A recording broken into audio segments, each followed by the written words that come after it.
Welcome to Khyati connects. నేను విద్య.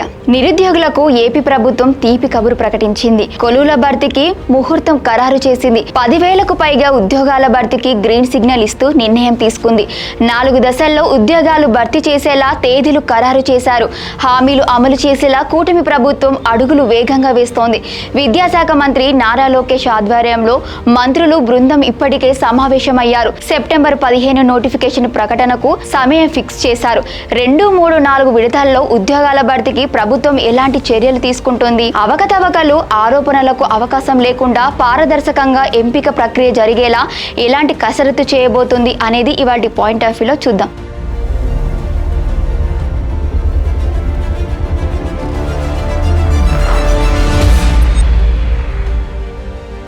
ఆంధ్రప్రదేశ్లో నిరుద్యోగులకు ఉద్యోగ అవకాశాలు కల్పించే దిశగా ప్రభుత్వం జాబ్ క్యాలెండర్ నోటిఫికేషన్ల జారీకి సమాయత్తమైంది.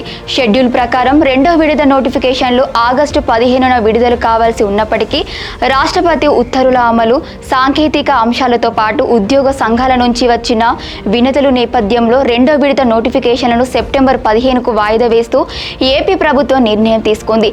ఈ క్యాలెండర్ పరిధిలో తొలి దశలో యూనివర్సిటీలో 1523 పోస్టులు భర్తీకి మే 15న ప్రాథమిక నోటిఫికేషన్ జారీ చేశారు. ఇప్పుడు 2వ విడత నోటిఫికేషన్లను సెప్టెంబర్ 15న విడుదల చేయాలని నిర్ణయించగా 3, 4 విడతల నోటిఫికేషన్లను అక్టోబర్ 15న ఒకేసారి విడుదల చేయనున్నట్లు ప్రకటించింది. 2026 జాబ్ క్యాలెండర్లలో మొత్తం 4 దశల్లో 10,060 ఉద్యోగాలను భర్తీ చేసేందుకు వీలుగా క్యాలెండర్ ప్రతిపాదించారు. ఈ జాబ్ క్యాలెండర్ విడుదలపై చర్చించేందుకు మంత్రి నారా లోకేష్ ఆధ్వర్యంలో మంత్రుల బృందంతో ప్రత్యేకంగా భేటీ అయింది. 3వ దశలో 2,388 పోస్టులను, 4వ దశలో 2,981 పోస్టులను భర్తీ చేయనున్నట్లు స్పష్టం చేశారు. ఈ భేటీ సందర్భంగా గ్రూప్ 1 ఉద్యోగాల సంఖ్యను మరింత పెంచాల్సిన అవసరం ఉందని మంత్రులు అభిప్రాయపడినట్లుగా తెలుస్తోంది. ఎలాంటి చట్టపరమైన సాంకేతిక వివాదాలకు తావు లేకుండా పూర్తి పారదర్శకంగా ఉద్యోగాల భర్తీ ప్రక్రియ పూర్తి కావాలని స్పష్టం చేసేలా ప్రభుత్వం జాగ్రత్తలు పడుతోంది. ఎటువంటి సమస్యలు తలెత్తకుండా పకడ్బందీగా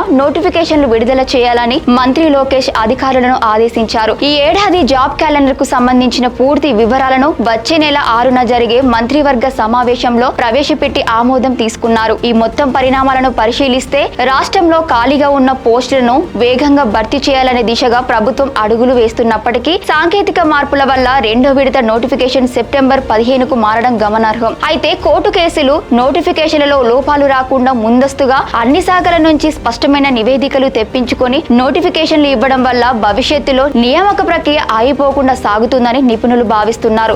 మొత్తం 10,060 పోస్టుల భర్తీకి పక్కా ప్రణాళిక సిద్ధం చేయడం, అందులోనూ గ్రూప్ 1 పోస్టుల సంఖ్యను పెంచే ఆలోచన చేయడం పోటీ పరీక్షలకు సిద్ధమవుతున్న అభ్యర్థులకు సానుకూల అంశంగా మారనుంది.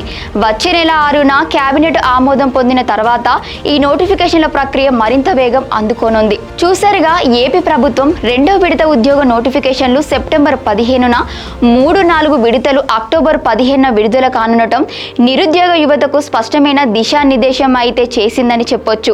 నియామక ప్రక్రియ పూర్తి పారదర్శకంగా జరిపి ప్రతిపక్షాల ఆరోపణలతో పాటు నిరుద్యోగులకు సందేహాలకు అవకాశం లేకుండా ప్రభుత్వం చర్యలు చేపడుతుందా లేదా అనేది చూడాలి. Thank you for watching Khyati connects.